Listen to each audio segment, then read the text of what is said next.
திருச்சிற்றம்பலம். தென்னாடுடைய சிவனே போற்றி, எந்நாட்டவர்க்கும் இறைவா போற்றி, ஏகம் பத்துரையந்தாய் போற்றி, பாகம் பெண்ணுரு ஆனாய் போற்றி, அண்ணாமலையும் அண்ணா போற்றி, கண்ணார் அமுதக்கடலே போற்றி, காவாய் கனகத்திரளே போற்றி, கைலை மலையானே போற்றி போற்றி. நமச்சிவாய வாழ்க, நாதன் தாள் வாழ்க. அன்பர்களுக்கு ஆன்ம வணக்கம். நீங்கள் கேட்டுக்கொண்டிருப்பதும் பார்த்து கொண்டிருப்பதும் சிகாரம் சைவநெறி பாடசாலை என்கிற டெலிகிராம் சேனல் மூலம் ஒவ்வொரு நாளும் அதிகாலை 5:20 மணிக்கு திருநெறிய தமிழோசை என்கிற தலைப்பின் கீழே 12 திருமுறை பாராயணம் செய்து வருகிறோம். அந்த வகையிலே சிவபெருமானுடைய பெரும் கருணையினாலே திருமூல நாயனார் இயற்றிய திருமந்திரம் என்கிற நூலில் ஒரு நாளைக்கு ஒரு பாடல் என்கிற வரிசையில் நாம் சிந்தித்து வருகிறோம். நம்முடைய நிகழ்ச்சிக்கு வருகை தந்துள்ள அத்துணை அடியார் பெருமக்களுடைய பொன்னார் திருவடிகளை மனம் மொழி மெய்களாலே வணங்கி வருக வருக என்று வரவேற்று நிகழ்ச்சிக்குள் இனிதே நுழைவோம். நுழைவதற்கு முன்பதாக 12 திருமுறை ஆசிரியர் துதி, திருக்கதவம் அடைதல், திறத்தல், திருப்பள்ளி எழுச்சி போன்ற பாடல்கள் எல்லாம் பாடி நிகழ்ச்சியை துவங்குவதை ஒரு வழமையாக வைத்திருக்கிறோம். அந்த வகையிலே இன்றைக்குண்டான 12 திருமுறை ஆசிரியர் துதி நாமக்கல் மாவட்டத்தைச் சேர்ந்த பூசாரிப்பட்டி கிராமத்தில் வசிக்கக்கூடிய திரு பெருமாள் ஐயா. வாங்க. திருச்சிற்றம்பலம். திருஞான சம்பந்தர் நாவரசர் சுந்தரர் திருவாத ஊரர் மற்றை திருமாளிகை தேவர் சேந்தனார் கருவூரர் தெல்லு பூந்துருத்தி நம்பி வருஞான கண்டராதித்தர் வேணாட்டடிகள் வாய்ந்த திருவாளி அமுதர் மருவு புருடோத்தமர் சேதிராயர் மூலர் மண்ணு திரு ஆளவாயார் ஒரு காரை காலம்மை ஐயடிகள் சேரமான் ஒளிர்கீரர் கல்லாடனார் ஒன்கபிலர் பரனர் மெய்யுணர் இளம்பெருமானோடு ஓங்கும் அதிராடிகளார் திருமேவு பட்டினத்தடிகளோடு நம்பி ஆண்டார் நம்பி சேக்கிலாரும் சிவநேரி திருமுறைகள் 12 செய்த தெய்வீக தன்மையோரே. சிவநேரி திருமுறைகள் 12 செய்த தெய்வீக தன்மையோரே. சிவா திருச்சிற்றம்பலம். அற்புதம் அற்புதம் அற்புதம். இனி திருக்கோவிலை அடைதல். வந்தவாசி, திருவண்ணாமலை மாவட்டம் வந்தவாசியில் வசிக்கக்கூடிய அம்மா சிவத்திருமதி செண்பகவல்லி அம்மா. வாங்க. திருச்சிற்றம்பலம். அனைத்து அடியார் திருவடியையும் வணங்குகிறேன். அருட்பெருகு தனிக்கடலும் உலகுக்கெல்லாம் அன்பு செறி கடலுமாம் எனவும் ஓங்கும் பொருட்சமய முதற் செய்வ நெறிதான் பெற்ற புண்ணிய கண் இரண்டெனவும் புவனம் முய்ய இருக்கடு உண்டவர் அருளும் உலகம் எல்லாம் ஈன்றாள் தன் திருவருளும் எனவும் கூடி தெருட்களை நாண கன்றும் அரசும் சென்று செஞ்சடை வானவர் கோயில் சேர்ந்தாரன்றே. தெருட்களை நாண கன்றும் அரசும் சென்று செஞ்சடை வானவர் கோயில் சேர்ந்தாரன்றே. திருச்சிற்றம்பலம். நன்றிங்க ஐயா. நன்றிம்மா. அடுத்து நாமக்கல் மாவட்டத்தைச் சேர்ந்த காட்டூர் கிராமத்தைச் சேர்ந்த சிவத்திருமதி தேவி வெங்கடேசன் அவர்கள் திருக்கோவிலை திறத்தல். வாங்க. நன்றிங்க ஐயா. திருச்சிற்றம்பலம் ஐயா. அத்தனை அடியார் பெருமக்களின் பொன்னார் திருவடிகளை மனமொழி மேலாளர்களை வணங்குகிறோம். இந்த நாள் இனிய நாளாகட்டும். திருக்கதவும் திறத்தல். பெருமான் பேரானந்தத்து பிரியாதிருக்க பெற்றீர்கால் அருமால் உற்றை பிள்ளை நீ அம்மா அலங்கி அரற்றாதே திருமாமணிச்ச திருக்கதவும் திறந்த போதே சிவபுரத்து திருமால் அறியா திருப்புயங்கன் திருத்தால் சென்று சேர்வோமே திருமால் அறியா திருப்புயங்கன் திருத்தால் சென்று சேர்வோமே. நன்றிங்க. அற்புதம், அற்புதம். நன்றி. அடுத்து திருப்பள்ளி எழுச்சி. ராணிப்பேட்டை மாவட்டத்தைச் சேர்ந்த மேலப்புலம்புதூர் கிராமத்தில் வசிக்கக்கூடிய சிவத்திரு சங்கரையா அவர்கள் திருப்பள்ளி எழுச்சி பாடுவார். திருச்சிற்றம்பலம். அனைத்து அடியார் பெருமக்களுக்கும் இனிய விடியல் வணக்கம். திருச்சிற்றம்பலம். போற்றி என் வாழ்முதலாகிய பொருளே புலர்ந்தது பூங்கழர் இணை துணை மலர் கொண்டேற்றி நின் திருமுகத்தெம் மக்கருள் மலரும் எழிலகை கொண்டு நின் திருவடி தொழுகோம். தேகிதழ் கமலங்கள் மலரும் தன்வாயல் சூழ் திருப்பெருந்துறை ஊரை சிவபெருமானே ஏற்றுயர் கொடியுடை யாயனை உடையாய் எம்பெருமான் பள்ளி எழுந்தருளாயே ஏற்றுயர் கொடியுடையாயனை உடையாய் எம்பெருமான் பள்ளி எழுந்தருளாயே எம்பெருமான் பள்ளி எழுந்தருளாயே எம்பெருமான் பள்ளி எழுந்தருளாயே.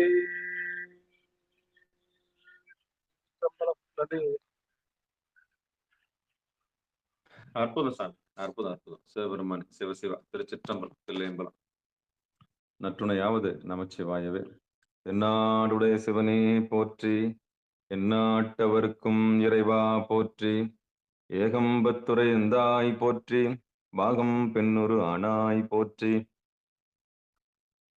அண்ணாமலையம் அண்ணா போற்றி, கண்ணாரமுதக் கடலே போற்றி, காவாய் கனகத்திரளே போற்றி, கையிலை மலையானே போற்றி போற்றி. நமச்சிவாய வாழ்க, நாதன் தாழ் வாழ்க. அன்பர்களுக்கு அன்பு வணக்கம். சிவபெருமானுடைய பெரும் கருணையினாலே திருமூல நாயனார் இயற்றிய திருமந்திரம் என்கிற இந்த நூலிலே நாம் ஒரு நாளைக்கு ஒரு பாடல் என்கிற வரிசையில் சிந்தித்து வருகிறோம். இந்த திருமந்திரத்தில் 3ஆம் தந்திரத்தில் 11வது தலைப்பாக இருக்கக்கூடிய அட்டமா சித்தி என்கிற தலைப்பின் கீழே ஒரு 20 பாடல்கள் 19 பாடல்கள் கடந்து விட்டோம். இன்னும் ஒரு 3 பாடல் தான் இருக்குன்னு நினைக்கிறேன். அதுல நம்ம 20வது பாடல் இன்னைக்கு நம்ம சிந்திக்க போறோம். சிவபெருமான் சிவசிவா திருச்சிற்றம்பலம் தில்லையம்பலம். இது இந்த நூலினுடைய பெருமையை நம்ம சொல்லி மாளாது. இருப்பினும் நம்மை இந்த செந்நெறியில் ஆட்படுத்திய நம்ம எல்லாம் ஒன்றுபடுத்தினார் இல்லையா இறைவன். ஏதோ ஒரு விதத்துல இந்த மாட்டுக்கு பச்சை புல்ல காமிக்கிற மாதிரி நம்ம இச்சைகளுக்கெல்லாம் ஒரு பச்சையா காமிச்சு அப்பதான் வருவோம்னு அவருக்கு தெரியும். அதாவது அதாவது ஏதாவது ஒரு பச்சையா காமிச்சாதான் இந்த உயிர்கள்லாம் இங்க வரும்னு அவருக்கு நல்லா தெரியும். ஏதோ ஒரு மாயை காமிச்சு ஒன்றுபடுத்துவார். இந்த நெருக்கி கொண்டாடுறதுக்கு எதையோ காமிச்சுதான் உங்களை ஏமாத்திருப்பார் சாமி. அதெல்லாம் அது நல்ல ஒரு அற்புதமான, அது இக்கரைக்கு அக்கறை பச்சை, இங்க இருக்கிற மாதிரி தெரியும், அங்க இருக்கிற மாதிரி தெரியும். அந்த மாதிரி நம்மள எல்லாம் என்ன பண்ணிருக்காரு, அந்த புல்ல காமிச்சு கொண்டு வந்து சேர்த்திருக்கிறார் சிகாரத்துல கேஸ். இந்த அடியார்கள் எல்லாம் ஒன்னா சேர்றதுக்கு ஒன்று ஏற்பாடு பண்ணியிருக்காரு பாருங்க. அப்போ எத்தனை மாயை நீங்க கடந்து வந்திருக்கணும் இந்த இடத்துக்கு வர்றதுக்கு. அப்போ அந்த அளவுக்கு சாமி நம்மள இந்த மாயை அப்படின்ற ஒண்ணு வச்சு நம்மள என்ன பண்றாரு, மான் கையில வச்சிருக்கிறாரு. இப்படி ஒவ்வொருத்தரையும் பரிபக்குவத்துக்கு ஏத்த மாதிரி, உயிர்களுடைய பரிபக்குவத்துக்கு ஏத்த மாதிரி இந்த உயிர்களை கொண்டாந்து சேர்க்கிறாரு. அதான் அடியார் நடுவில் இருக்கிற அருளே நமக்கு தராரு. அந்த வகையில சிவபெருமானுடைய பெரும் கருணையை எண்ணி அவருடைய பொற்பாதங்களை மனமொழி மெய்களாலே வணங்கி நம்ம எல்லாம் இந்த செந்நெறியில் ஆட்படுத்திய நம்முடைய அறியாமை என்னும் அகையிருளை நீக்கி இந்த உடல் மயக்கத்தை தீர்த்து, அப்புறம் மன மயக்கத்தை தீர்த்து, அந்த உயிரினுடைய மயக்கத்தை தீர்த்து யாரும் ஒரு இதெல்லாம் ஒண்ணுமே இல்லை அப்படின்னு அந்த உண்மையை சொல்லாம சொல்லி புரியாம புரிய வச்சு இதுதான் வாழ்க்கைன்னு காமிச்சு கடைசியில நெறியில கொண்டாந்து சேர்த்து விட்டுறாரு இல்லையா? அந்த குருநாதருடைய திருப்பாதங்களுக்கு நம்முடைய உடம்பு, மனசு, உயிர் அத அப்படியே சரண்டர் பண்ணிடலாம். இந்த 3த்தையும் ஒப்படைச்சோம்னா, அவரு நம்மள இந்த உடம்புல இருந்து விடுதலை வாங்கி குடுப்பாரு. அவன் உடம்புனா இவ்வளவுதான். இதான் ரகசியம். இந்த நாடி இவ்வளவுதான் வேலை செய்யும். அப்படின்ற ஒண்ணும் ரகசியம். கேட்கலையா? மனம்ன்ற ஒரு பெரிய மாணிக்க நடராஜன் ஐயா ஒண்ணும் கேட்கல. ஆமா. நீங்க மியூட் போட்டு ஒரு முறை வெளிய போயிட்டு வந்துருங்க சாமி. சவுண்ட் கேட்கலையா? அப்போ ஆமா. ஒரு முறை வெளிய போயிட்டு வந்துருங்க. தேவி அம்மா கேக்குதா? ம். ஐயா கேக்குதுங்க ஐயா. அவ்வளவுதான். அம்மா ஒரு முறை வெளிய போயிட்டு வந்துருங்க சரஸ்வதி அம்மா. ம். ஒரு முறை வெளிய போயிட்டு வந்துருங்க. திருவருள் கருணையினால எனக்கு சுத்தமா கேட்கல. ஆமாமா. ஒரு முறை வெளிய போயிட்டு வந்துருங்கம்மா.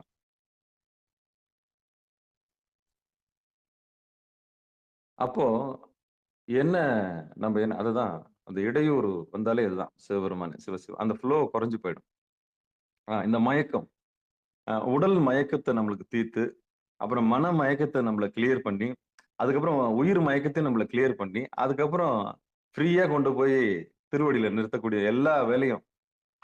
அந்த எல்லா வேலையும் அவர் செய்யறார். அதான் குருநாதர். அந்த குருநாதருடைய திருவடிக்கு நம்ம என்ன பண்ணணும்? மனம், மொழி, மெய்களால வணங்குறது மட்டும் இல்லாம உடல், பொருள், ஆவி அப்படின்னு சொல்லக்கூடிய அந்த 3த்தையும் ஒப்படைக்கணும். அந்த 3ம் ஒப்படைக்கிற மிகப்பெரிய உன்னதமான பணியை நம்ம செஞ்சாலே போதும்னு நினைக்கிறேன். நம்ம திருவடியில கொண்டு போய் சேர்த்துடுவார். அதனாலதான் நம்ம பிறந்து மொழிபெயன்று அதுக்கப்புறம் நம்ம எல்லாம் என்னென்ன நம்ம அப்பா அம்மா அன்னையும் பிதாவும் முன்னறி தெய்வம் சொல்லுவோம் இல்லையா? அது மாதிரி நமக்கு எல்லாம் நம்முடைய அறியாமை நீக்கின அத்தனை குருநாதர்களுக்கும் ஆசான்களுக்கும் நம்முடைய உடல், பொருள், ஆவி எல்லாத்தையும் சமர்ப்பிச்சு இந்த நிகழ்ச்சியை தொடங்கலாம். சிவபெருமான் சிவசிவா திருச்சிற்றம்பலம்.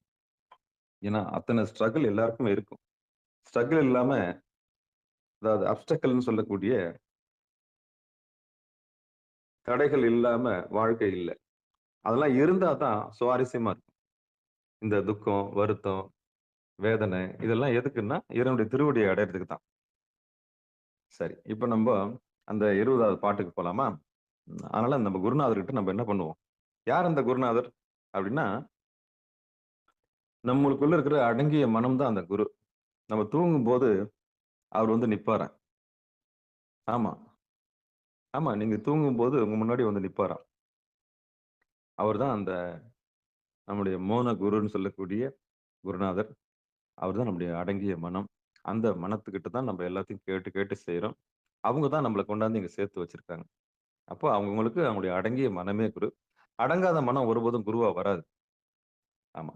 காரிய குரு, காரண குருலாம் நமக்கு அவங்கலாம் உலகத்துல கொண்டு போய் சேர்ப்பாங்க. இருந்தாலும் அதையும் கடந்து சிவகுருவா நம்மளுக்கு அடங்கிய மனமே நம்மள ஆமா. மனம் வச்சாதான் அதான் மனம் தான் பந்தத்துக்கும், மோட்சத்துக்கும் காரணம். நீங்க மனசு வச்சா கீழவும் இறங்கி போலாம். நீங்க மனசு வச்சா எல்லாத்தையும் விட்டுட்டு இறைவனுடைய திருவடியும் பிடிக்கலாம். ஆக மனமே காரணமா இருக்குது. அதுதான் மனமே நந்தியா இருக்குது. மனமே நாராயணனா இருக்குது. அப்போ இந்த நாராயணனே பந்தத்துக்கும், மோட்சத்துக்கும் காரணமா இருக்கிறான். அப்போ இந்த நாராயணன்ற மனம் தான் 2 வீட்டுக்கும் பொறுப்பு. கீழ் வீட்டுக்கும் அவன் தான் பொறுப்பு. மேல் வீட்டுக்கும் அவன் தான். அவன் தான் நடுவுல நிக்கிறான். அப்போ சாமி அவன வாகனமா வச்சிருக்கிறார். யார? இந்த நந்திய. அப்படிப்பட்ட இந்த மனம் அது செம்மையானால் மந்திரம் தேவையில்லைன்னு சொல்றாங்க இல்லையா? அந்த மாரி இந்த மனமே அடங்கிய மனமா இருந்து நம்மள வழிநடத்துது. அந்த போதும் என்ற மனமே பொன் செய்யும் மருந்து. அந்த திருவடியை காட்டக்கூடிய அந்த மனத்தை நம்ம போற்றி வணங்கி, அந்த குருநாதரை நம்ம மனமொழி மெய்களால வணங்கி, உடல், பொருள், ஆவி எல்லாவற்றையும் ஒப்படைத்து நந்தியம்பெருமானுடைய திருவடியில சமர்ப்பிப்போம். ஏன்னா நந்தியம்பெருமான் தான் நம் குரு மரபுக்கெல்லாம் முதல் குருநாதன். அப்போ நந்தின்றது என்னன்னா, அடங்கிய மனமே கொண்டு போய் அதாவது ஊருக்கு கொண்டு போய் சேர்க்கும். ஊருன்றது எங்க வீடு பேரு. அதாவது அடங்கிய மாடு வீடு வந்து சேரும். அடங்காத மாடு ஊர் வந்து சேராது. அப்படி பக்குவப்பட்ட மனம் இறைவனுடைய திருவடி அடையும். பக்குவப்படாத மனம் முதல்ல சுத்தி சுத்தி வருமே கண்டு கோயில் உள்ள நுழையாது. சரியா? அப்படிப்பட்ட அந்த அடங்கிய மனமாகிய நந்தியம்பெருமான் திருவடிகளை நம்முடைய உடல், பொருள், ஆவி எல்லாத்தையும் சமர்ப்பிச்சு நிகழ்ச்சிக்குள்ள நுழைவோம். திருச்சிற்றம்பலம், தில்லையம்பலம்.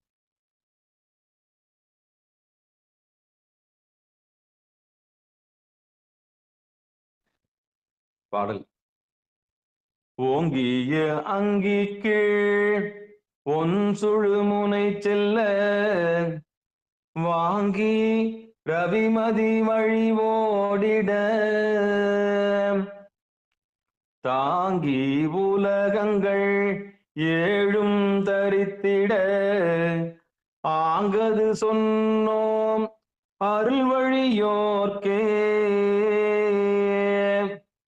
ஓங்கிய அங்கிக்கு பொன் சுழுமுனை செல்ல வாங்கி ரவிமதி வழி ஓடிட தாங்கி உலகங்கள் ஏழும் தரித்திட ஆங்கது சொன்னோம் அருள் வழியோர்க்கே.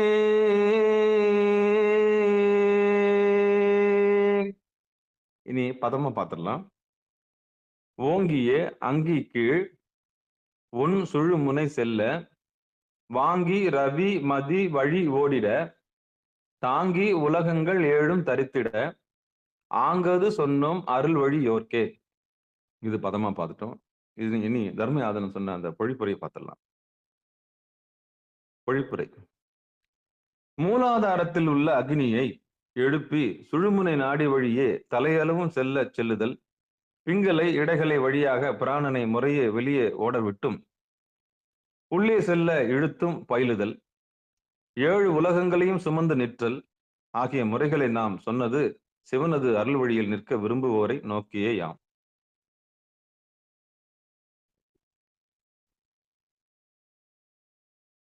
இன்னொரு முறை படிச்சிடுறேன். ஏன்னா பெரியவங்க எழுதுனது இல்லையா, நம்ம யதார்த்தத்துக்கு போறதுக்கு முன்னாடி அவங்க என்ன சொல்லியிருக்காங்கன்னு பார்த்துடலாம். மூலாதாரத்தில் உள்ள அக்னியை எழுப்பி சுழுமுனை நாடி வழியே தலையளவும் செல்லுதல், பிங்களை இடகளை வழியாக பிராணனை முறையே வெளியே ஓட விட்டும் உள்ளே செல்ல இழுத்தும் பயிலுதல், 7 உலகங்களையும் சுமந்து நிற்றல் ஆகிய முறைகளை நாம் சொன்னது சிவனது அருள் வழியில் நிற்க விரும்புவோரை நோக்கியே யாம். அப்ப இந்த உபதேசம் யாருக்கு? இந்த உபதேசம் யாருக்கு? அருள் வழியில் நிற்கக்கூடிய அடியார்களுக்கு.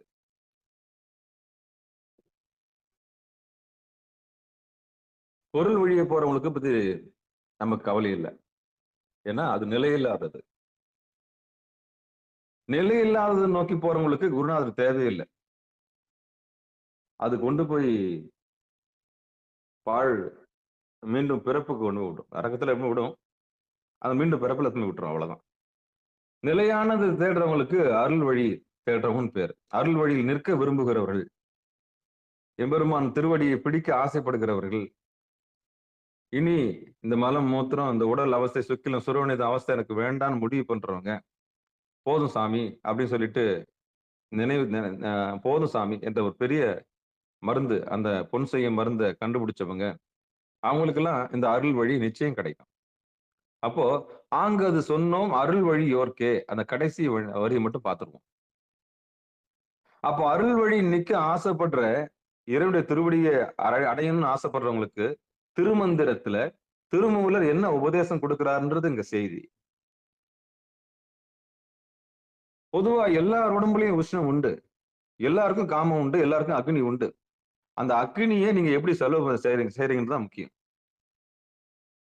அந்த காம அக்னியை நம்ம எப்படி செலவு செய்யறோம்? அக்னி எல்லாருக்கும் பொது, அது கண்ணு கிடையாது. கரண்ட்டுக்கு எப்படி கண்ணு கிடையாதோ அது மாதிரி நெருப்புக்கு கண்ணு கிடையாது. சூடு தான், நெருப்பு தான், கரண்ட் தான். இந்த உயிரின்ற கரண்ட், இந்த காம அக்னியை நீங்க எப்படி செலவு செய்றீங்கன்றத பொறுத்து தான் அருள் வழியா அதாவது பொருள் வழியா ரெண்டா பிரிச்சுக்குவோம். ஒன்னும் நிலையில்லாதது அது பொருள் வழி. ஆனா பொருள் இல்லாருக்கு இவ்வுலகம் இல்லை. அடுத்து நிலையானது அருள் வழி. இதுதான் உயிருக்கு ஆதாரமானது. உயிருக்கு ஆதாரமானது முக்கியம். முதல்ல உயிருக்கு ஆதாரமானது முதல்ல முக்கியம். எது நம்மளை தாங்குதோ, எது நம்மளை படைத்ததோ, எது நம்மளை காப்பாற்றி கொண்டிருக்கிறதோ, எது நம்மளை அழிக்க, எது நம்மளை துடைக்குமோ, எது நம்மளை மறைக்குமோ, எது நம்மளை அருளி கொண்டிருக்கிறதோ அதுகிட்டதான் நம்ம போனோம். அதுகிட்டதான் நம்ம போனோம். வேற எதுக்கிட்டும் நம்ம போகக்கூடாது. வேற எதுக்கிட்டையும் நம்ம போகக்கூடாது. உங்களுக்கு அருள் வழி வேணுமா, பொருள் வழி வேணுமா, இதுதான் முடிவு. அப்போ அருள் வழி விரும்புவோரை நோக்கி திருமந்திர நூல்ல என்ன சொல்ல வர்றாரு திருமூலர்னா, ஆங்கது சொன்னும் அருள் வழியோர்க்கு அப்படின்னா, ஓங்கிய அங்கி கீழ் ஒன் சுழு முனை செல்ல. ஓங்கிய அங்கி கீழ் ஒன் சுழு முனை செல்ல. அப்ப உபதேசம் என்ன சொல்ல வர்றாருன்னா, உண்மையிலேயே இறைவனுடைய திருவடி தேடுறவங்களுக்கு, உண்மையிலேயே என் வாழ்க்கையில ஏதாவது விடிவு காலம் பிறக்காதா, எனக்கு திருவடி கிடைக்காதா, இவ்வளவு முற்றோதலுக்கு போயிட்டேன், இவ்வளவு சரியை பண்ணிட்டேன், இவ்வளவு கிரியை பண்ணிட்டேன், அது ஒரு படிநிலை, அவ்வளவுதான். அடுத்து எம்பெருமானுடைய கருணை வேணும் இல்லையா? எம்பெருமானுடைய கருணை வேணும் இல்லையா? அவன் அருளாலே அவன் தாள் வணங்கி முதல்ல சேவை செய்ய விடுறான், அதுக்கு சரியேன்னு பேரு. பிறகு அவனே அவனுக்கு பூஜை பண்ண வைக்கிறான் புறத்துல, அதுக்கு கிரியைன்னு பேரு. போதும், பூஜை பண்ணதெல்லாம் போதும், புறத்தை ஓடினதெல்லாம் போதும், புறத்தை பூஜை பண்ணதெல்லாம் போதும், நீ உனக்குள்ளதான் நான் இருக்கிறேன்னு ஓங்காரத்தை அப்படி எழுப்பி காமிப்பான் பாருங்க, அதான் யோகம். அப்படி எழுப்பின இந்த ஓங்காரத்தோட நீங்க ரெண்டு பேரும் மெர்ஜை, அதை பூஜை பண்றவனும் பூஜையை ஏத்துக்கிறவனும் பூஜையை பண்றவனும் ரெண்டு பேரும் ஒன்னா நிக்கிறீங்க பாருங்க யோகத்துல. அதுக்கப்புறம் கிடைக்கிறது ஞானம். அதுக்கப்புறம் கிடைக்கிறது ஞான அனுபூதி. இப்படி ஒன்னொன்னும் ஒரு படிநிலை. சரியை, கிரியை, யோகம், ஞானம், எதையும் நம்ம புறந்தள்ளக்கூடாது. யாரையும் நொந்து பேசக்கூடாது. யார் யார் என்ன நிலைமையில இருக்காங்க, அந்த நிலைமை நம்ம ஏத்துக்கணும். சரியில் இருக்காங்களா, கைலாய வாத்தியம் வாசிக்கிறாங்களா, கோலம் போடுறாங்களா, பெருக்குறாங்களா, ருத்ராட்சம் கட்டி தராங்களா, பூ மாலை கட்டுறாங்களா, அவங்களெல்லாம் நம்ம கீழானவங்கன்னு பார்க்க கூடாது. தொண்டு தானே செய்யறாங்க, உடம்பால தொண்டு செய்யறாங்க. அந்த கோயில் அந்த உற்சவ மூர்த்திகளை கழுத்துல சுமக்குறாங்களா, கழுத்தெல்லாம் வீங்கி போயிருக்காங்க அவங்களுக்கு பாத்தீங்கன்னா. அவங்களாம் ஏதோ வேலைக்கார மாதிரி நம்ம பார்க்க கூடாது. இந்த உற்சவ மூர்த்தி சுமக்கிறவங்க, தேரை இழுக்கிறவங்க, இந்த கோயிலை சுத்தம் பண்றவங்க, அந்த கருவறையில இருந்து நாத்த அடிக்கும், அந்த அதை கை விட்டு எடுக்கிறவங்க, அந்த துணியை துவைச்சு போடுறவங்க, ஒரே நாத்து அடிக்கும் அந்த இதுல, அந்த அபிஷேகம் பண்ண தண்ணி எல்லாம் ஒன்னா சேர்ந்துச்சுன்னு வச்சுங்களேன், கொடுமை கொடுமை கொடுமை கொடுமை. அதை வாருவாங்க, ஏன்னா எம்பெருமானுக்காக போய் வாருவாங்க. ஆரூர் எல்லாம் போனீங்கன்னா உழவார பண்ணிடலாம், அந்த இடம் கிடைக்குமான்னு நாத்து அடிக்கும், மூச்சு அப்படியே ஒரு மாதிரி இருக்கும். ஆனா எப்படியாவது ஆரூர் பெருமான உள்ள போய் பார்க்க மாட்டோமா? அந்த நாத்தத்திலயும் இப்ப அதை வார மாட்டோமா அப்படின்னு போறவங்க நிறைய பேர். அப்படியாவது சாமி உள்ள உழவார பணிக்கு உள்ள அனுமதிப்பாங்கல்ல அப்படின்னு போறவங்க நிறைய பேர் இருக்காங்க. அப்போ இந்த சரியை தொண்டு செய்யறவங்களை நம்ம என்ன பண்ணக்கூடாது, வெறுக்க கூடாது. ஏன்னா அது ஆரம்பம், அவங்களாலதான் எல்லாமே நடக்குது. தானே வந்துருவாரு அண்ணாமலையார் உள்ள இருந்து வெளியே, தீபம் காமிக்கும் போது ரெண்டும் குதிக்குது இல்ல, அர்த்தநாரீஸ்வரரா எப்படி குலுக்குறாங்க பாத்தீங்களா? தானா குதிக்கிறாரு, அத்தனை ஆன்மாவும் ஆட்டுது பிடிச்சி. சரி, கொப்பரை மேல தன்னால மேல போயிடுமா? நான் கேட்கிறேன், திருவண்ணாமலையில கொப்பரை தன்னால மேல போயிடுமா? எவ்வளவு கஷ்டம் தெரியுமா அந்த கொப்பரையை மேல கொண்டு போறதுக்கு? இதுதான் தொண்டு, இதுதான் சரியை. சும்மா வந்துடாது கொப்பரை, சும்மா ஒண்ணும் எரியாது தீபம். இங்க கொடி அசைச்ச ஒண்ணு தானே அங்க எரிஞ்சிருமா? நான் கேட்கிறேன். அங்க அதுக்குன்னு அர்ப்பணிக்கப்பட்ட உயிர் இருக்குது, இங்க காமிச்ச உடனே அங்க எரியும். இதுதான் தொண்டு. அப்போ ஒரு உற்சவம் நடக்கணும், ஒரு கோவில் நடக்கணும்னா சரியால தான் நடக்கும். இதுதான் தொண்டு. தன்னை உடம்புல அர்ப்பணிச்சு அதை வருஷம் போய் செய்யற ஒரு பெரிய அர்ப்பணிப்புள்ள ஆன்மாக்களால தான் அது நடக்குது. அப்போ சரியேன்றது ரொம்ப ரொம்ப அவசியம், ஆதாரமானது. அவ்வளோ மாலெல்லாம் இருக்குது சாமி மேல, எப்படி கட்டி கொடுக்கும் தானே வருது, பூ பறிக்கவும் தானே வருது, பூ பறிச்சு சாமி கொடுக்கும் தானே வருது. அப்போ இதெல்லாம் ஆரம்ப கட்டத்துல தொண்டு, சரியை தொண்டு, இது ஆரம்பம். அப்போ திருநீர் பூசுறது, ருத்ராட்சம் போட்டுக்கிறது, அஞ்செழுத்து சொல்றது, அப்புறம் சாமிக்கு முதல்ல கோயில்ல போய் ஏதாவது செய்யறது, அப்புறம் அன்னம்பாலிப்பு செய்யறது, அந்த எச்ச இலை எடுக்கிறது கூட தொண்டு தான். சாப்பிட்டு முடிச்சு அந்த எச்ச இலை எடுக்கிறாங்க இல்லையா, அடியார் சாப்பிட்டது நீங்க தொடாதீங்க நான் எடுக்கிறேன்றாங்கல்ல, அதுவும் சரியை தொண்டு தான். அதுவும் சரியை தொண்டு தான். இப்படி ஏதாவது ஒண்ணு பங்கெடுத்து கோயில்ல சுத்தமா வச்சுக்கிறதுக்கு என்ன பண்றாங்களோ அத்தனையும் சரியில்லை வந்துடும். இது ஆரம்பம். நீங்க கொஞ்சம் மேலான நிலை வந்துட்டதுனால அவங்கள நம்ம என்ன பண்ணக்கூடாது, ஒரு மாதிரி பார்க்க கூடாது. அவங்க தான் ஆரம்பம். ஆரம்பம். சாமி அவங்கள வச்சிருக்கிறாரு, கொண்டு வந்திருக்காரு, உள்ள நெருக்கி கொண்டாந்துருக்கிறாரு. அப்புறமா அந்த பக்குவப்பட்ட ஆன்மாக்களுக்கு அடுத்த நெறிய தராரு. இப்படி மேல போனது போதும், கீழே கொப்பரையில எடுத்தது போதும், என்னைக்கு நீ பூஜை பண்ண போறன்னு உள்ள ஒரு அறிவு கொடுக்குறாரு. அப்போ சின்னதா ஒரு லிங்கம் வாங்கலாமான்னு அவன் யோசிக்கிறான் அண்ணாமலையில. ஏன் நம்ம பூஜை பண்ணக்கூடாது சாமிக்குன்ற என்ன அறிவு வருது இல்லையா? அதான் கிரியை. ஒரு ஆசை வருது இல்லையா? சே, இவ்வளவு பெரிய இறைவனுக்கு ஏன் நம்ம பூஜை பண்ணக்கூடாது? வரணும். நல்ல ஜென்மம் வந்தா வரணும். நல்ல ஜென்மம் வந்தா சரியிலிருந்து அடுத்தது என்ன வரும்? கிரியைக்கு வரும். ஊத்துன்னு தண்ணியை ஊத்தும், நெய்யை ஊத்தும், பாலை ஊத்தும், சந்தனத்தை ஊத்தும், கதவு சாத்திட்டு பூஜை பண்ணும். அப்பா அப்பா அப்பா அப்பான்னு பண்ண ஆரம்பிச்சு. ஏன்னா அங்க போய் பண்ண முடியாது, கோயில்ல போய் பண்ண முடியாது. அந்த வெறி இருக்கும். இனி நான் உண்டு சாமி உண்டு, என்னை யாரும் பிரிக்க முடியாது, நான் உண்டு சாமி உண்டு பிரிக்க முடியாது. அப்ப ஊத்துன்னு ஜன்னல சாத்திட்டு ஒரு நாளைக்கு 1 மணி நேரம் சாப்பிட்டு சாமிக்கு பூஜை பண்ணிட்டு தான் சாப்பிடும். அந்த அளவுக்கு வெறி வந்துடும். இதான் கிரியை.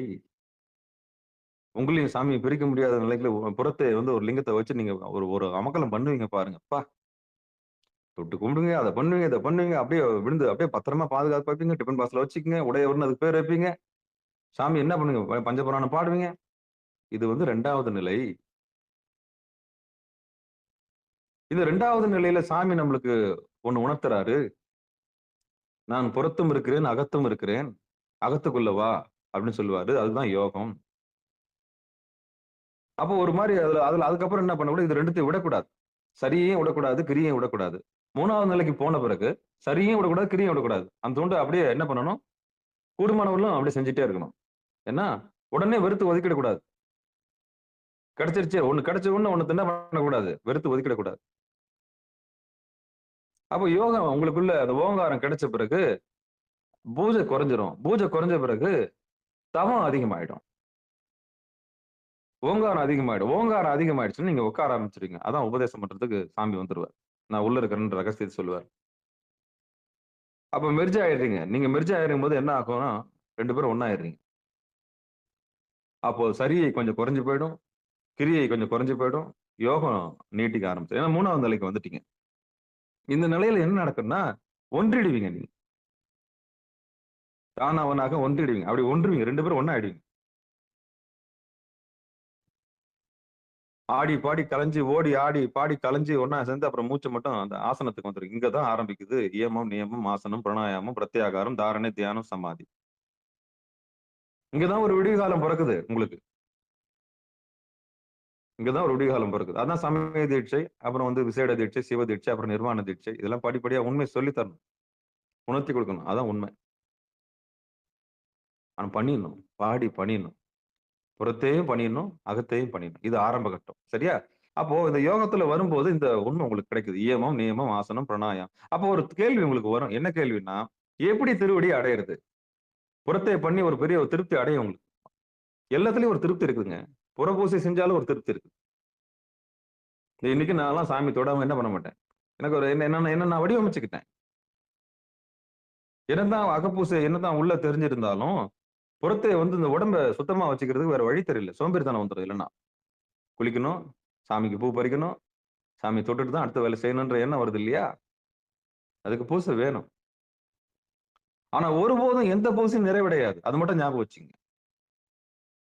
ஒருபோதும் எந்த பூசையும் நிறைவடையாது. ஆனா ஒண்ணே ஒண்ணு, திருவடி கிடைச்சிச்சுன்னா திருவடியில நிழல நீங்க இலைப்பாறலாம். சரி, அந்த இலைப்பாறுதலுக்கு உண்டான இந்த உயிர் பட்டது போதும்னு சாமி முடிவு பண்றார். பாவம் குழந்தை என்ன சரியில எவ்வளவு தொண்டு பண்ணிடுச்சு, கிரியில என்ன ஊத்தி என்ன பண்ணிடுச்சு, எவ்வளவு பண்ணிடுச்சு. சரி, யோகத்துல இதுக்கு கொஞ்சம் உணர்த்தி கொடுப்போம்னு சொல்லிதான் அந்த அருள் வழி தேடுபவர்களுக்கான பாடல் தான் இந்த பாடல்.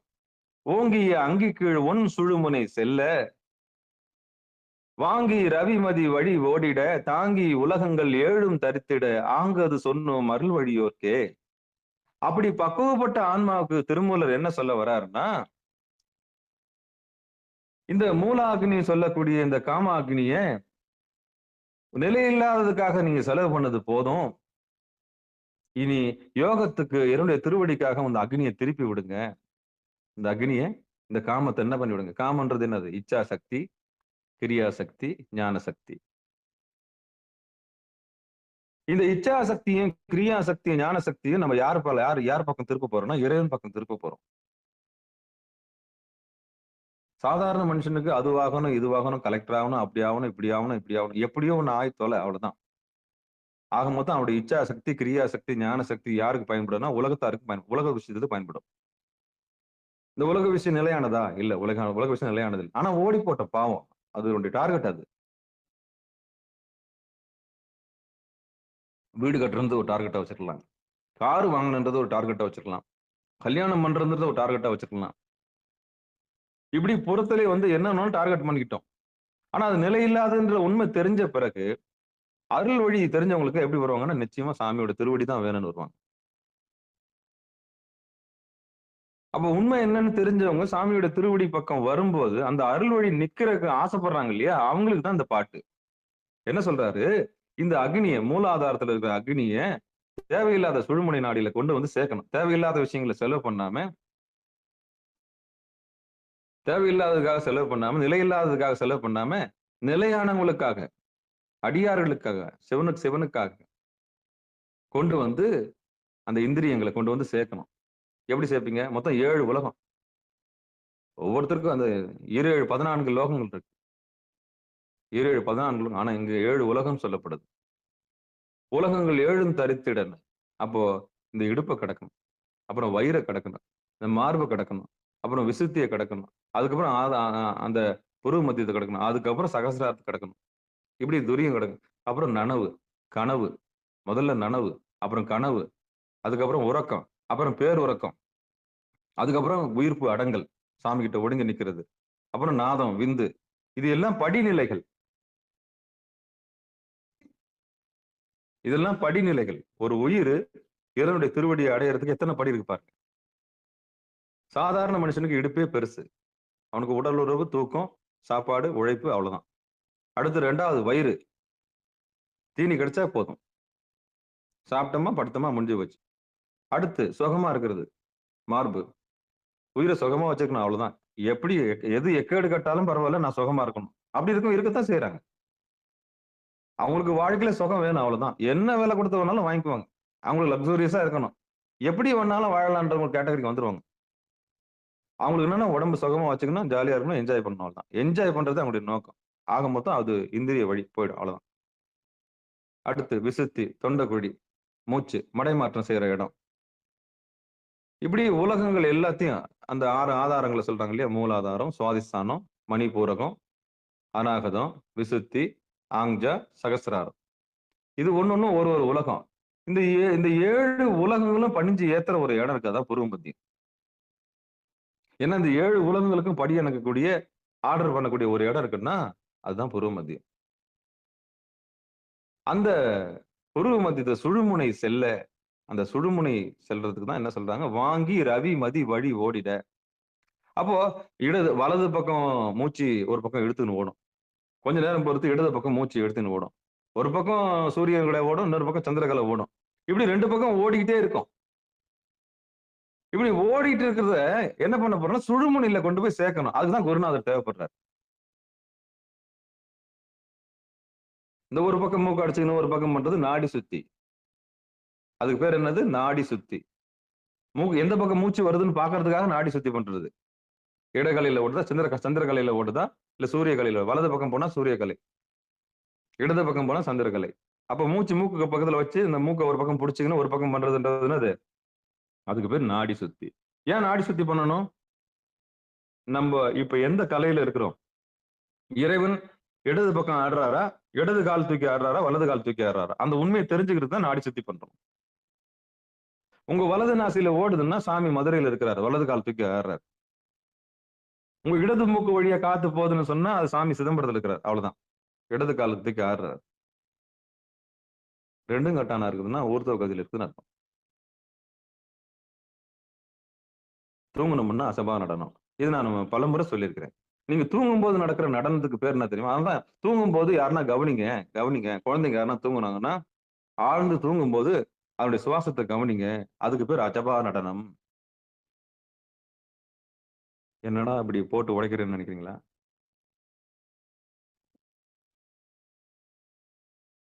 அதான் ஆரூர் பெருமான். அங்கதான் பாம்பு ஒண்ணு வாழுது. இந்த உடம்பு அப்படியே பாம்பு மாதிரி தானே படுத்துக்குது. அதான் கோவிந்தராஜன். ஆரம் பாம்பு வாழ்வது ஆரூர் அப்படின்னு என்ன அர்த்தம்? ஜடம் கீழே கிடக்குது. அப்படி கிடக்கிற போது யார் அங்க ஆடுறது?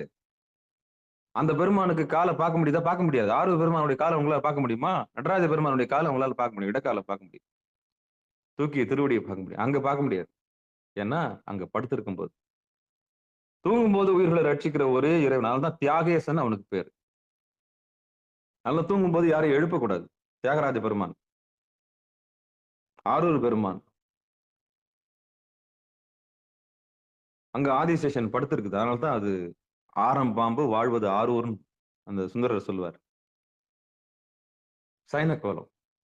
அந்த சைன கோலத்துல மாலுக்கும் மகாலட்சுமிக்கும் ரட்சிக்கிற ஒரே கடவுள் யாரு அங்க? அதான் கமலாம்பிகைன்னு பேரு இறைவிக்கு. அதான் ஆரூர் பெருமான். அங்க திருச்சிற்றம்பலம் சொல்லவே மாட்டாங்க. சொல்ல விட மாட்டாங்க உங்களை. திரு ஆரூர் போனீங்கன்னா திருச்சிற்றம்பலம் உங்களை சொல்ல விட மாட்டாங்க. ஏன்னா திருச்சிற்றம்பலத்துக்கு அப்பாற்பட்டதுங்கன்னு. போய் சொல்லி பாருங்களேன். திரு ஆரூர்ல திருச்சிற்றம்பலம் சொன்னா திருச்சிற்றம்பலம் தில்லையம்பலம் சொல்லவே மாட்டாங்க. என்ன, தில்லையம்பலத்துக்கும் திருச்சிற்றம்பலத்துக்கும் அப்பாற்பட்ட உலகம் அது திரு ஆரூர். அதுக்கு முந்தைய எதுன்னு சொல்லுவாங்க. அதுக்கு முந்தையது. நாங்கள் தான் பெருமானுடைய காலை பார்க்க முடியாது. ஏன்னா அங்க இடது பக்கமும் ஓடாது, வலது பக்கமும் ஓடாது. சுழுமுனியில ஓடி உள்ள அஜபா நடனம், அசபா நடனம். இது சபா நடனம், அது அசபா நடனம். இந்த சபா நடனத்தை பார்க்கலாம், அந்த சபா நடனத்தை கவனிக்க முடியாது. ஏன்னா நீங்க தூங்கிடுறீங்க. தூங்கும்போது உங்களை கவனிக்க முடியல இல்லையா? எப்போ நீங்க உங்க தூங்கும்போது கவனிக்கிறீங்க, அப்பதான் ஆரூர் பெருமான் நீங்க கவனிக்கிறீங்கன்னு அர்த்தம். அப்ப யார் ஒருத்தர் தூங்கும்போது தன்னுடைய தூக்கத்தை யார் ஒருத்தருக்கு தூங்கும்போது தான் தூங்குறன்னு ஒருத்தருக்கு விழிப்புணர்வு எடுக்காங்களோ அவங்க ஆரூர் பெருமானுக்கு அருளானவங்கன்னு அர்த்தம். அப்போ உயிர் விழிப்புணர்வோடு இருக்கும்போது நீங்க உங்க மூச்சு காற்றை உணர்ந்துட்டீங்கன்னா அம்பலத்தை நீங்க உணர்ந்துட்டீங்கன்னு அர்த்தம். உங்களை நீங்களே மெய்யறிவுக்கு வந்துட்டீங்கன்னு அர்த்தம். உங்களுக்குள்ள ஓடுற ரகசியத்தை புரிஞ்சுட்டீங்க. யாரோ ஒருத்தன் உள்ள இருந்து இயக்குறான், எவனோ ஒருவன் வாசிக்கிறான், இருட்டில இருந்து யாசிக்கிறேன்ற மாதிரி. எங்கேயோ இருக்கிறான் ஒருத்தன் நம்மள வந்து இயக்குறான் இந்த உடம்ப. அது எப்படி? அது அதான் சாமி. அதான் சாமி. அதான் சாமி. விழிப்போட இருக்கும்போது அவர் தான் இருக்கிறாரு. அதான் நனவு. அப்புறம் கனவு. கனவுலயும் அவர் தான் இருக்கிறாரு. சரி. அப்புறம் உறக்கம். உறக்கத்திலையும் அவர் தான் இருக்கிறாரு, ஆரூர் பெருமான். அப்புறம் பேருறக்கம். அதுக்கப்புறம் உயிர்ப்பு ஒடுங்கல். இப்படி ஒவ்வொரு நிலையும் சாமி தான் இருக்கிறாரு. சரி. இப்படி இந்த 7 ஆதாரங்கள்ல 7 உலகங்கள் வச்சுக்கோங்க. இந்த ஆதாரங்கள்லாம் எங்க தொங்கி நிக்குதுன்னா சுழுமுனையில தான் தொங்கி நிக்குது. அப்ப என்ன உபதேசம் கொடுக்கிறாருன்னா, அருள் வழியில நீ திருவடி அடையணுமா, சுழுமுனைக்கு வா. போதும், இந்த இடுப்பால பட்டது போதும். உண்டதெல்லாம் மலமே, வள்ளலார் சொல்றாருல்ல, அந்த வயிறால பட்டது போதும். அப்புறம் இந்த சுகமா இருந்தது போதும். எல்லாத்தையும் திறந்துரு. உடம்பால வந்த சுகம், மனசால வந்த சுகம், இந்த உயிரால வந்ததெல்லாம் எல்லாம் டெம்பரவரி. எவ்வளவு நாளைக்கு ஏசில இருக்க போற? எவ்வளவு நாள் இயற்கை பிடிச்சுன்னு இருக்க போற? எவ்வளவு நாளைக்கு உன்னை பாருங்க பணக்காரை பணம் அந்த பணத்தை வச்சு என்ன பண்ண முடியும்? முக்திக்கு உதவாத, சிவனுடைய சிவன் பேருக்கு உதவாத எந்த ஒரு செல்வமும் செல்வமாகாது. அது உனக்கு விடுதலையை தராது. ஒருபோதும் பணம் உனக்கு விடுதலையை தராது. ஒருபோதும் கல்வி உனக்கு விடுதலையை தராது. எது உங்களுக்கு விடுதலை தரும்னா, சிவன் பெருமான் மேல வச்சிருக்க அன்புதான் உங்களுக்கு விடுதலை தரும். ஈசன் பால் உள்ள அன்பே ஞானம். அப்ப எது உங்களுக்கு விடுதலை தரும்? அன்புதான் விடுதலை தரும்.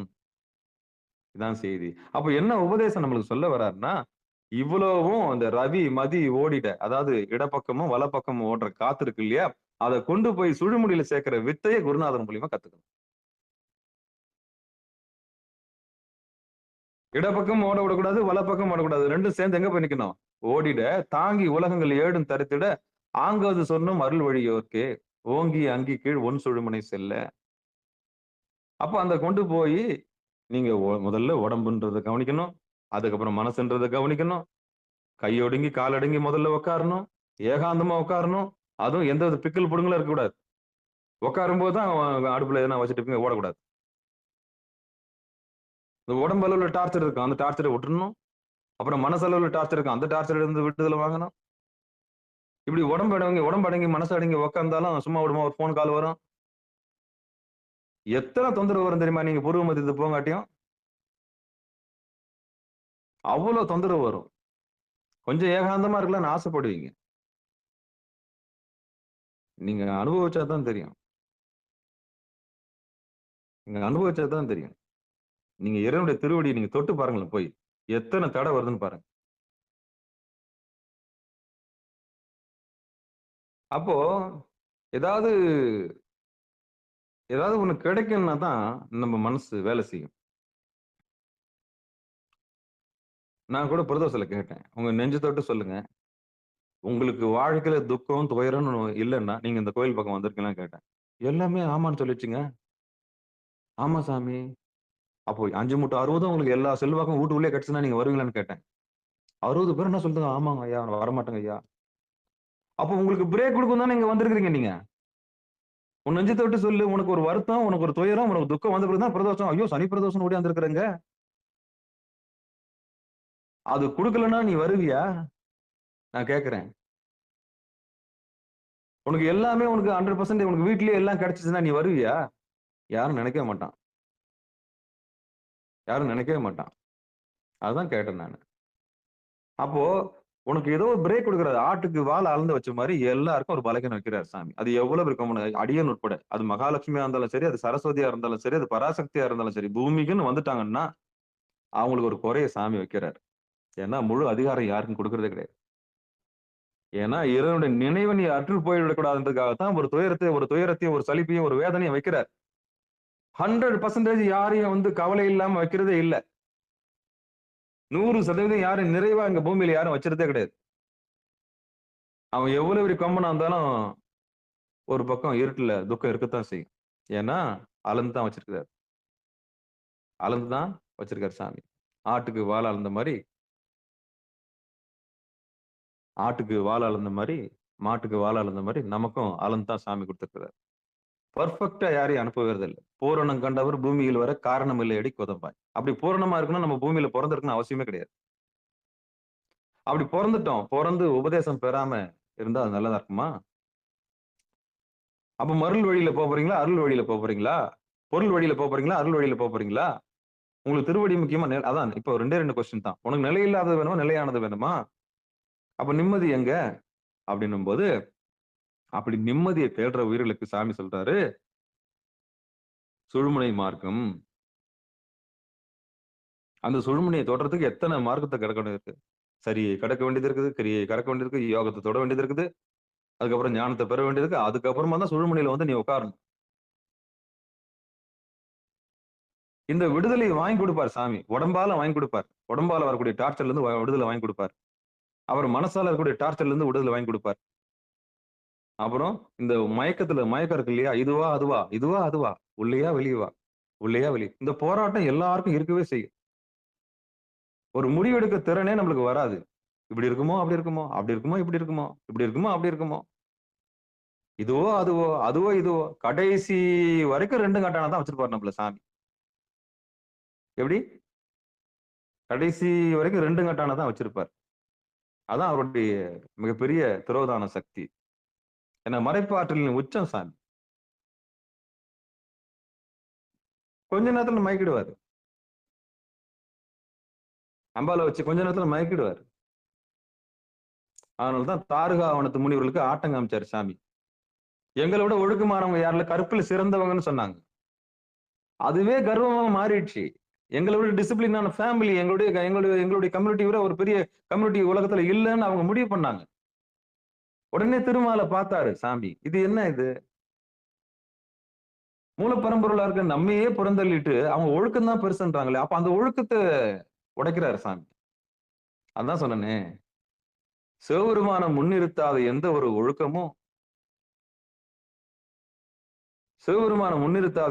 ஒழுக்கமும் ஒழுக்கமாகாது. அது ஒழுங்கினத்துல தான் வரும். அது கற்பாகாது. அப்ப சிவபெருமான் பொருட்டு செய்கிற கற்பற்ற செயலும் கற்பாகும். அப்ப சாமி பொருட்டு செய்கிற எல்லா செயலும் சாமிக்கு ஏறுவ. ஆனா சாமியை புறந்தள்ளி செய்கிற எல்லா ஒரு காரியமும் சாமிக்கு புறந்தான். அப்ப அந்த தாரகாவனத்து முனிவர்கள் எல்லாருமே பத்தினிமார்கள் என்ன சொல்றாங்க? அவ்வளவு டிசிப்ளினா இருக்கிறாங்க. அப்ப சாமி என்ன பண்றாரு? நாராயணன்ட்ட சொல்றாரு, நீ மோகினி அவதாரம் எடுத்து அந்த பக்கம் போ, அவனுங்க எல்லாம் உன் பக்கம் பின்னாடி வந்துருவாங்க. நான் இந்த பக்கம் நிர்வாணமா போறேன், அவளுங்க மொத்த பேரும் என் பின்னாடி வந்துருவாங்க. அவ்வளவுதான், முடிஞ்சு போச்சு. பிச்சாடனரா போவார், பிச்சை எடுக்கிற மாதிரி போவார், பிச்சை எடுக்கத்தான் போவார். என்ன பிச்சை எடுக்கிற? ஆணவத்தை பிச்சை எடுக்க போற. அவ்வளவுதான், அவள் மொத்த பேரும் பின்னாடி வந்துருவாள். இந்த ஈ கூட்டம் பின்னாடி வர மாதிரி, பலாப்பழத்துல ஈ வைக்கிற மாதிரி. அப்போ அப்போ அந்த பலாப்பழத்துல ஈ வைக்கிற மாதிரி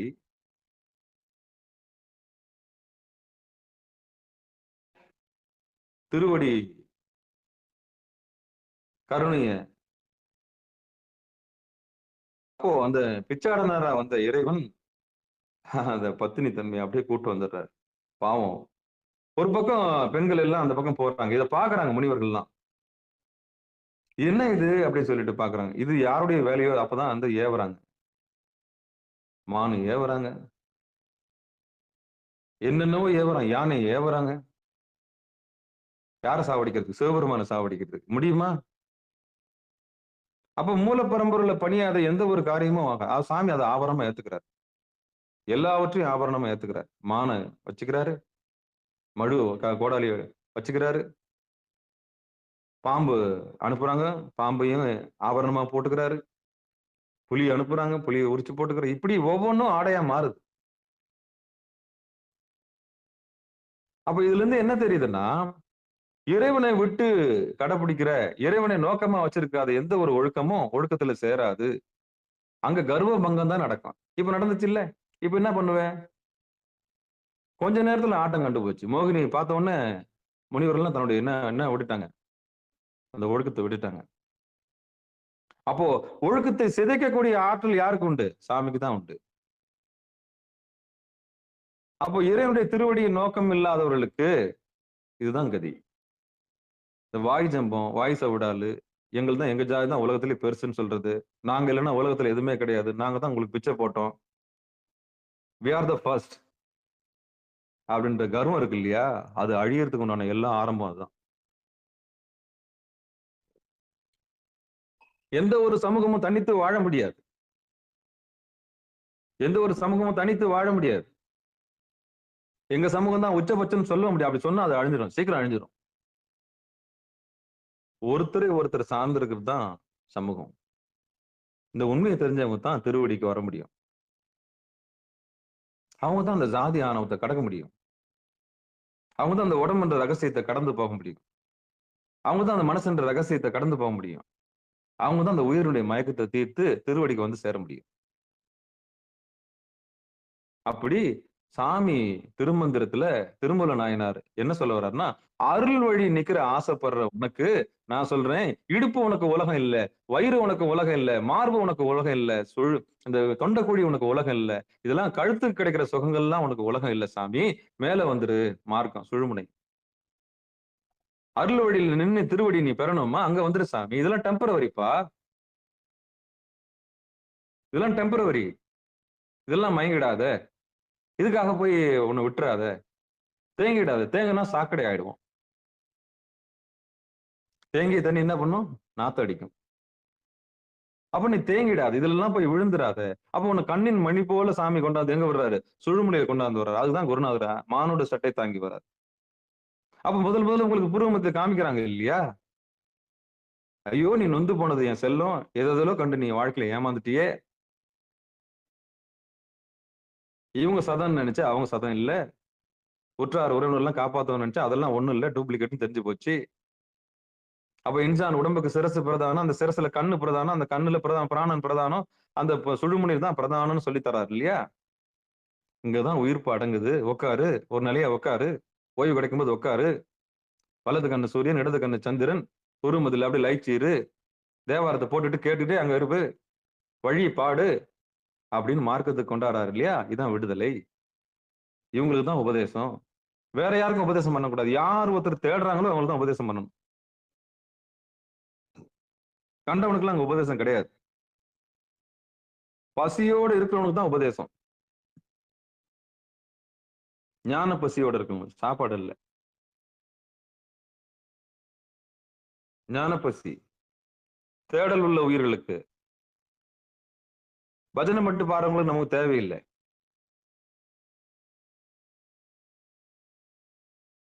அடுத்த நிலைக்கு நான் என்ன போக மாட்டேன்னா, எனக்கு யாராவது வழிகாட்ட மாட்டாங்களா? உண்மையிலே திருவடி, அதுதான் சிவாச்சாரியாருடைய கடமை. நல்ல சிவாச்சாரியரை கொண்டு போய் இடுப்புல விட மாட்டாரு. ஒரு நல்ல சிவாச்சாரியர் வயித்துல விட மாட்டார், தீனியன்னு விட மாட்டாரு. ஒரு நல்ல சிவாச்சாரியர் மார்புல விட மாட்டாரு உங்களை. ஒரு நல்ல சிவாச்சாரியருக்கு தொண்டைக்குழியில விட மாட்டார். அதெல்லாம் கீழான உலகங்கள்.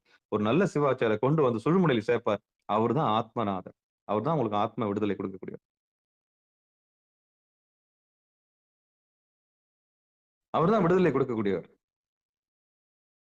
3 உலகங்களையும் கடக்க செய்யக்கூடிய ஆணவத்திலிருந்து, அதான் பிரம்மா கிட்ட இருந்து, அடுத்து நாராயணன் கிட்ட இருந்து, நல்வினை தீவினையில் தப்பிக்க வைப்பாரு.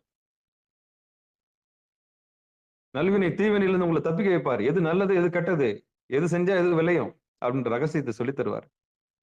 3வது, ஐயம் திரிவர சாமியோட திருவடியில கொண்டு வந்து, ஐயம் திரிவர, தெளிவு, தெளிவோடு கொண்டாந்து பூர்வ மதியில சேர்த்து வைப்பாரு. அதான் சொன்னேன், நல்ல ஜென்மத்துக்கு ஒரு, நல்ல மாட்டுக்கு ஒரு சூடு. நல்ல ஜென்மம் வந்தா அதெல்லாம் அப்ப உடனே பிடிச்சுக்கணும். டக்குன்னு கற்பூரம் மாதிரி பிடிச்சுக்கணும். ஓ, திருவடி இதுதானா? இது தெரியாம நான் ஊர் ஊரா சுத்தி இருந்தேனே, உலகம் ஃபுல்லா போனேனே, எவ்வளவு லட்சக்கணக்கில் செலவு பண்ணனே, எங்கெங்கயோ ஓடனே சாமி, சித்தாந்தம் இங்கதான் முடியுதா? ஓ, சித்தத்தினுடைய அங்கம் இங்கதானா? அந்த இங்கதானா? சித்தம் முடிகிற இடம் இதுதானா? ஆஹா, வேதாந்தம் முடிகிற இடம் பூர்வமதியம் தான். ஓ, வேதாந்தமும் இங்கதான் முடியுதா? ரிக்கி எஜுர் சாம அதர்வனம், இந்த வேதங்கள் எல்லாம் இங்கதான் முடியுதா? சுழுமுனை சொல்றாருல, ஓங்கி என்ன சொல்றாரு?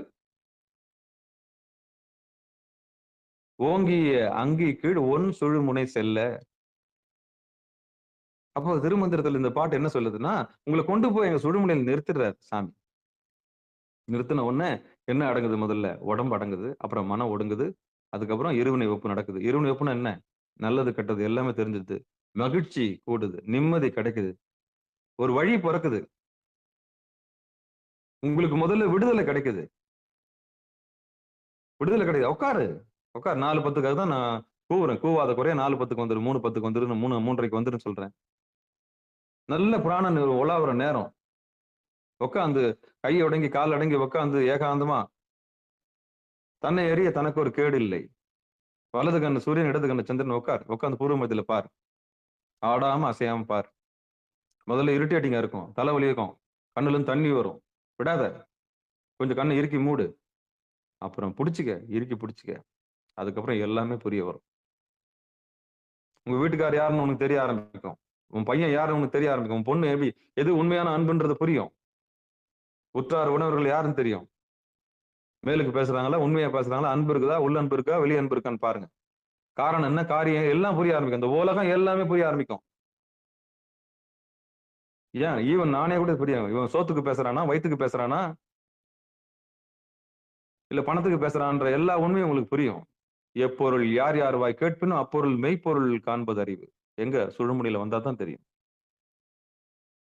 உயிரறிவு பெற்றாதான் தெரியும். உயிரறிவு பெறாத வரைக்கும் நமக்கு இருட்டு தான்.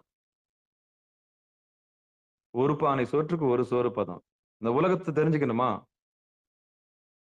குருநாதரை பிடிங்க. தெளிவு குருவின் திருமேனி காண்டல், தெளிவு குருவின் திருவார்த்தை கேட்டல், தெளிவு குருவின் திருநாமம் செப்பல், தெளிவு குரு சிந்தித்தல் தானே அது நிகழும். அதுதான் நமக்கு திருமந்திரத்துல நமக்கு குருவா வந்திருக்கிறார் நந்தியம்பெருமானுடைய பெருங்கருணை. இதுக்கு கைலாய பரம்பரைன்னு பேர். ஞானத்தை என்ன பண்ணிருக்காங்க, இந்த உலகத்துல நிலையில்லாத பொருளை நோக்கி இந்த உயிர்கள் ஓடிக்கிட்டே இருக்குது. ஐயோ ஐயோன்றாங்க. ஏன் ஐயோன்னா யமன். பாவம் செய்யாதிரு மனமே உன்னை யமன் கொண்டோடி போவான்ற மாதிரி, நிலையில்லாத நோக்கி ஓடாத, நிலையானதை நோக்கி ஓடியா. அதான் சாமி சொல்றாரு. அதான் திருமந்திர உபதேசம். அதான் கைலாய பரம்பரை. ஞானம் அம்பாள் கிட்ட கொடுத்தாரு சாமி, பரப்பி விட்டாரு அப்படியே. அப்புறம் நந்தியம்பெருமானுக்கு உபதேசம் கொடுத்தாரு. நந்தியம்பெருமான் யாருக்கு உபதேசம் கொடுத்தாரு? திருமூலருக்கு உபதேசம் கொடுத்தாரு. திருமூலர் இந்த பாட்டு மூலியமா யாருக்கு உபதேசம் கொடுக்கிறாரு? இப்போ சிகாரத்திலுக்கு அடியார்களுக்கு உபதேசம் கொடுக்கிறார். போதும், 7 உலகங்களை பார்த்தது போதும்.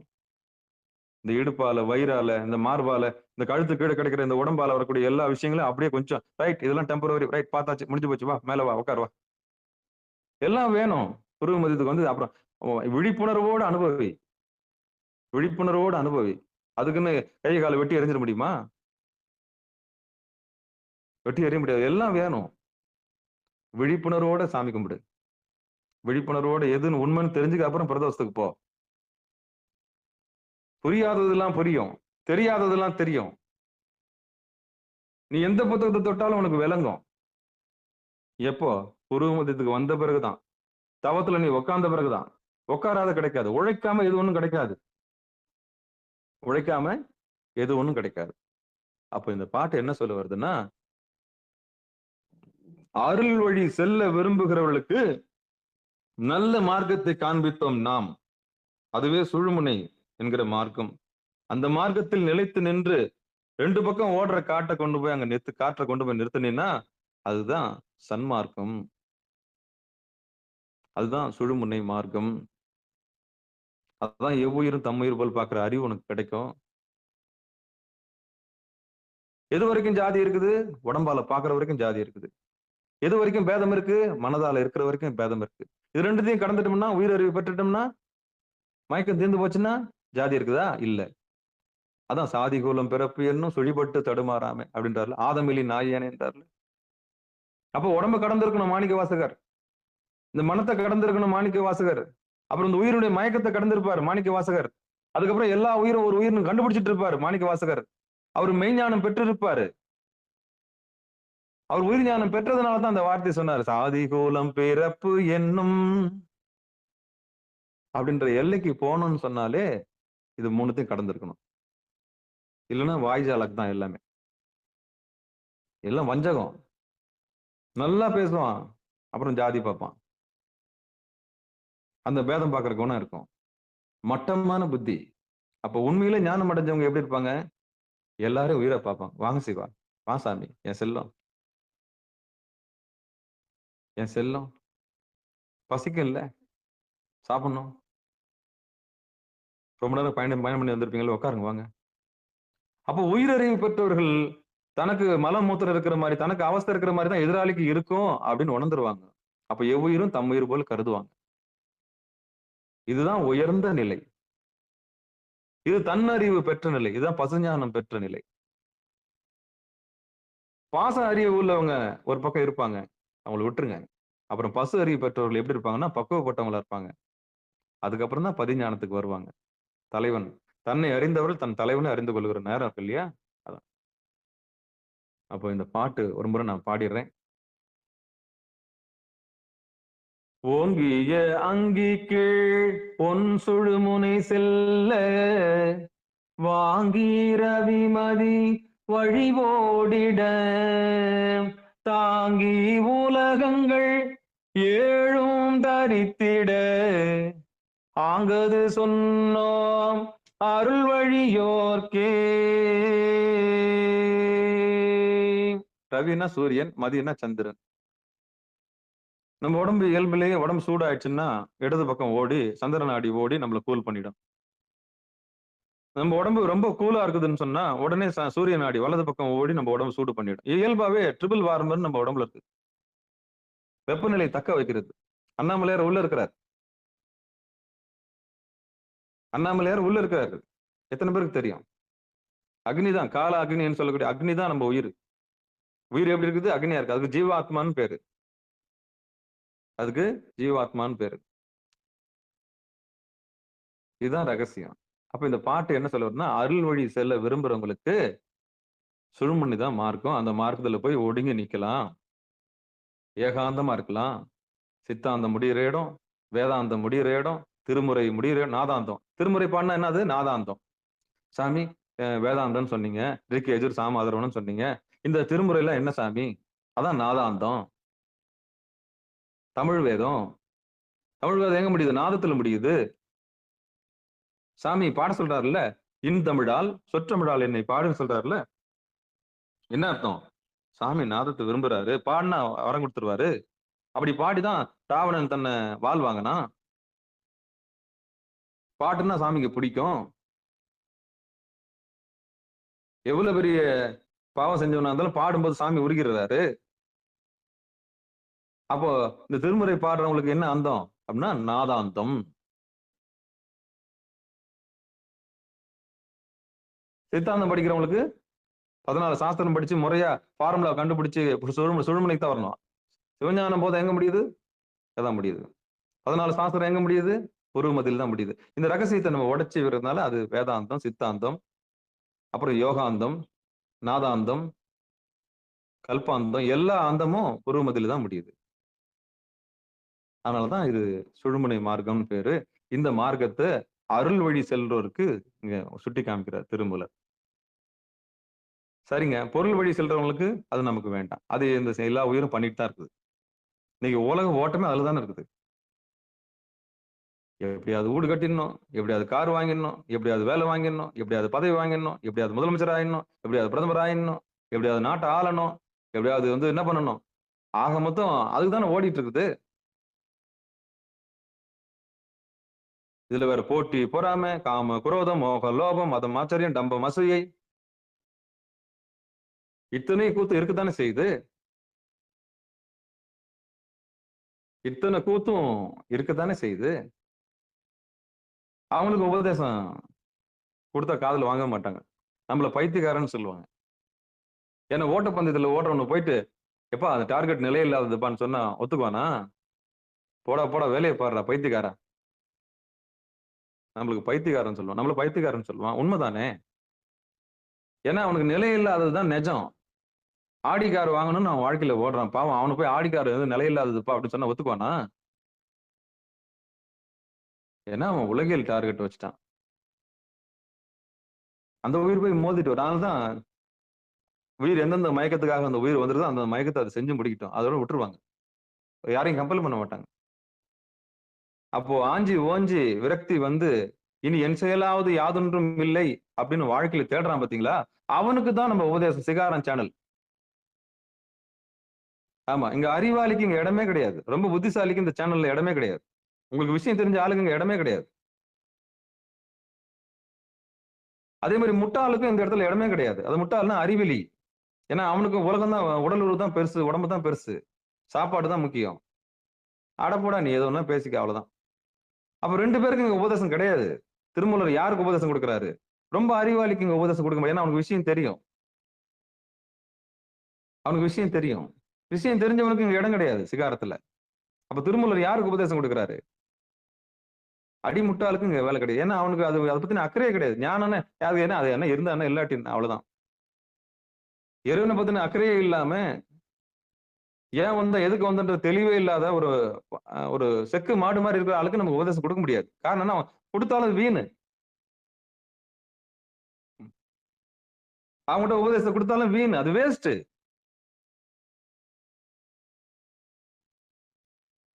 அது வேஸ்ட்ல போய் முடியும். அப்ப உபதேசம் யாருக்கு? உபதேசம் யாருக்கு கொடுக்கணும் தெரியுமா? படிச்சிருப்பாங்க, ஆனா இடம் தெரியாம அலமோதுவாங்க. திருவடி எதுன்னு தெரியாம அலமோதுவாங்க. அந்த உயிருக்கு தான் உபதேசம். ஏங்குற உயிருக்கு தான் உபதேசம். ஏங்குற உயிருக்கு தான் உபதேசம். ஏங்காத உயிரை பத்தி நம்மளுக்கு கவலையே கிடையாது. கடவுள் இல்லைன்னு சொல்றவனை பத்தி நம்மளுக்கு கவலை கிடையாது. கடவுள் இருக்குன்னு தெரிஞ்சு தேடிட்டு இருக்கான் பாத்தியா, ஐயோ கிடைக்காதா, ஒரு விமோசனம் பிறக்காதா, நமக்கு யாராவது வழிகாட்ட மாட்டாங்களா? எதை தின்னா பித்தம் தெளியும்?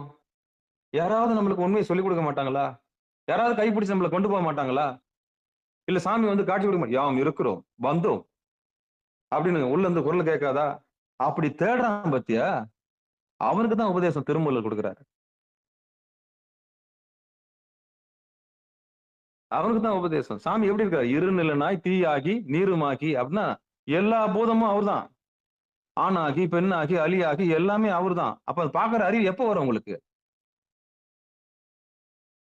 மண்ணாகி விண்ணாகி வானாகி மலையாகி ஆகி ஆகி ஆகின்னு சொல்றாரு. அப்ப எல்லாமா ஆகி இருக்கிற இறைவனை எப்ப நீ அவரா பார்க்க போற? தனியாலாம் வந்து சூழ எடுத்துன்னு வந்து நிக்க மாட்டாரு. நோட் பண்ணிக்கோங்க. அப்படியே புலித்தோலை இடுப்புல கட்டிக்கின்னு வந்து அப்படியே கழுத்துல ஒரு நல்ல பாம்பு வச்சுக்கின்னு வந்து சூளை எடுத்துன்னு வந்து குழந்தாய் அப்படின்னு என்ன பண்ண மாட்டாரு. எல்லாமே அவர்தான். அப்ப எல்லாமே அவருன்னு பாவிக்கிற அளவுக்கு நீங்க பக்குவப்பட்டிருக்கணும் இல்லையா? அந்த எல்லையை தொடரணும் இல்லையா? அதுக்குதான் உபதேசம். அப்ப யார் ஒருத்தர் தேடல் உள்ளாங்க இருக்காங்களோ அந்த தேடல் உள்ள உயிர்களுக்காக தான் சாமி உபதேசத்தை கொடுத்தாரு. மெத்த படித்தவர்களுக்கு இங்க இடம் கிடையாது. அறிவு ஜீவிகளுக்கு இடம் கிடையாது. ஓடி போயிடுங்க, சேனல் விட்டே போயிடுங்க, அவ்வளவுதான். விஷயம் தெரிஞ்சவங்களுக்கு இடமே கிடையாது. யாருக்கு பசி இருக்கிறதோ, யாருக்கு தேடல் இருக்கிறதோ, யாருக்கு திருவடி மேல ஏக்கம் இருக்கிறதோ, நான் எம்பெருமான பார்க்க மாட்டேன் நான் துடிக்கிறாங்க இல்லையா? எனக்கு உடம்பால விடுதலை வேணும், எனக்கு மனதால விடுதலை வேணும், எனக்கு உயிர் மயக்கம் தீரணும்னு ஆசைப்படுறாங்களே அவங்களுக்கு தான் சிகாரத்துல இடம். அவங்களுக்கு தான் பாடசாலை. மத்தவங்களுக்கு இங்க பாடசாலை கிடையாது. அவங்களுக்கு தான் உபதேசம், திருமந்திரம் உபதேசம். அவங்க தான் உட்கார்ந்து ஜெயிக்கணும். அப்படிப்பட்ட ஆன்மாக்களுக்கு தான் ஒரு நல்ல ஒரு வழிகாட்டியா, நல்ல ஒரு ஒரு பெரிய தடத்தை காமிச்சு கொடுத்து, ஒரு கைகாட்டி மரம் போல இந்த சிகாரம் இருக்குன்னு சொல்லி, இதுகாரும் பொறுமையா கேட்ட அத்தனை உள்ளங்களுக்கும் மனமார்ந்த நன்றி சொல்லி, இந்த வலது நாசிலையும் இடது நாசிலையும் வர இந்த இடகலை பிங்களை எல்லாம் கடந்து சுழுமுனையில நிக்கக்கூடிய மிகப்பெரிய வித்தைய நீங்க எல்லாரும் அடையணும்னு சொல்லி, நேர்ல வாய்ப்பு கிடைச்சதுன்னா சிவபெருமானுடைய பெருங்கருணையினால வாய்ப்பு கிடைச்சதுன்னா அந்த சுழுமுனை மார்க்கத்தை நம்ம சொல்லிக் கொடுப்போம்னு சொல்லி,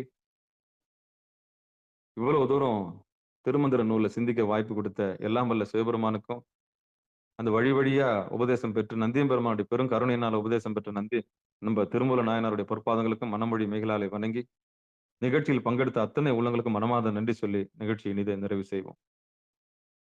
வாழ்த்து. மண்ணில் நல்ல வண்ணம் வாழலாம் வைகளும், எண்ணில் நல்ல கதிக்கு யாதுமோர் குறைவிலை, கண்ணின் நல்ல தரும் கழுமல வளநகர், பெண்ணின் நல்லாளோடும் பெருந்தகை இருந்ததே. தனம் தரும் கல்வி தரும் ஒரு நாளும் தளவரியா மனம் தரும், தெய்வ வடிவம் தரும் நெஞ்சில் வஞ்சமில்லா இனம் தரும், நல்லெண்ணெய் எல்லாம் தரும் அன்பர் என்பவருக்கே கணம் தரும் பொங்குழலால் அபிராமி கடைக்கண்களே. ஆறிரு தடந்தோல் வாழ்க, அறுமுகம் வாழ்க, வெற்பை கூறுசை தனிவேல் வாழ்க, புக்கூடம் வாழ்க, செவ்வேல் ஏறிய மஞ்சை வாழ்க, ஆனைதன் அணங்கு வாழ்க, மாறிலா வள்ளி வாழ்க, வாழ்க சீர் அடியார் எல்லாம். வான்மிகில் வழாது பெய்க மலிவலம் சுரக்க, மன்னன் கோன்முறை அரசு செய்க, குறைவிலாது உயிர்கள் வாழ்க, நான்மறை அறங்கள் ஒங்க, நற்றவம் வேள்வி மல்க, மேன்மைகள் சைவ நீதி விளங்குக உலகமெல்லாம். மேன்மைகள் சைவ நீதி விளங்குக உலகமெல்லாம். மேன்மைகள் சைவ நீதி விளங்குக உலகமெல்லாம். அன்பர்களுக்கு வணக்கம். நீங்கள் கேட்டுக்கொண்டிருந்ததும் பார்த்து கொண்டிருந்ததும் சிகாரம் சைவ நெறி பாடசாலை என்கிற டெலிகிராம் சேனல் மூலம் ஒவ்வொரு நாளும் அதிகாலை 5:20 மணிக்கு திருநெறிய தமிழோசை என்கிற தலைப்பின் கீழே 12 திருமுறை பாராயணம் செய்து வருகிறோம். அதில் சிவபெருமானுடைய பெரும் கருணையினாலே திருமூல நாயனார் இயற்றிய திருமந்திரம் நூலை பாராயண முறையில் அல்லாமல் ஒரு நாளைக்கு ஒரு பாடல் என்கிற வரிசையில் சிந்தித்து வருகிறோம். அந்த வகையில நம்முடைய நிகழ்ச்சிக்கு வருகை தந்த சிறப்பு செய்த அத்துணை உள்ளங்களுக்கு மனமார்ந்த நன்றி சொல்லி நிகழ்ச்சி இனிதே நிறைவு செய்வோம். மீண்டும் இன்று மாலை 6 மணிக்கு திருவடி பணிதல், நிட்டை கூடல், தவ பயிற்சி 6 மணிக்கு இருக்கு.